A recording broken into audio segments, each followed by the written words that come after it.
The topic is the sit-in movement, and of course we're talking to Attorney Blackshear in reference to not only the sit-in movement, but in reference to the civil rights movement itself. Let's continue where we left off the last time, Attorney Blackshear. What I was saying is that I remember when we were in Dennis Grill and asked to leave, and we refused to leave, and they called Metro Atlanta Police Department. And I remember this detective named Captain Little, never forget him. And during those days, they had the wagon and things of this type, and it was controversial and noteworthy, so a lot of TV cameras and so forth. And I was one of the soldiers. I was not a leader. I was just a member. I was just a freshman in college. And so they carried us down and put us in the bullpen, and they didn't quite know what to do with us. And so they put us on some kind of quick bond of $100. All you had to do was pay $10 and bond yourself out, but we refused to do it. We were operating under the concept of jail versus bail.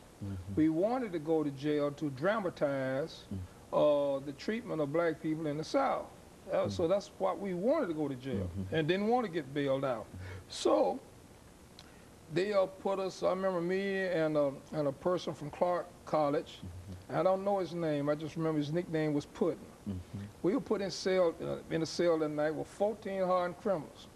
Well, I'm being facetious when I say that. I just say 14 young men who've been accused of committing a crime.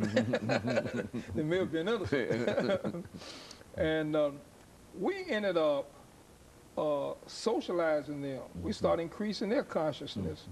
They were basically illiterate. We were writing letters for them, and they were interested in all of what we were doing because notwithstanding their lack of education and notwithstanding their confrontation with the criminal justice system, they were black themselves and they understood what we were doing. So we were perceived to be heroes for them. And so we began to talk to them about Jean Locke, the Lockean concept, the natural rights theory, the moral laws of the universe, and how all men are born free. And we began to echo the words of Thomas Jefferson as subscribed in the Declaration of Independence and things of this type. And so the jail keepers didn't like that because we were arousing the consciousness of the inmates. So we were let out anyway, whether we posted They didn't bail want you or there. not. We didn't have to pay the $10 to turn us loose. So, but during that time I was in jail. You know, we busted the rocks on the chain gang from on the Highway 41 between Atlanta and Marietta. They actually had you. Oh yeah, yeah. And so you went through that kind of indignity, but eventually you're let out, and then you continue on. You might get arrested again. And so we were all being coordinated by this organization called SNCC, Student Nonviolent Coordinating Committee.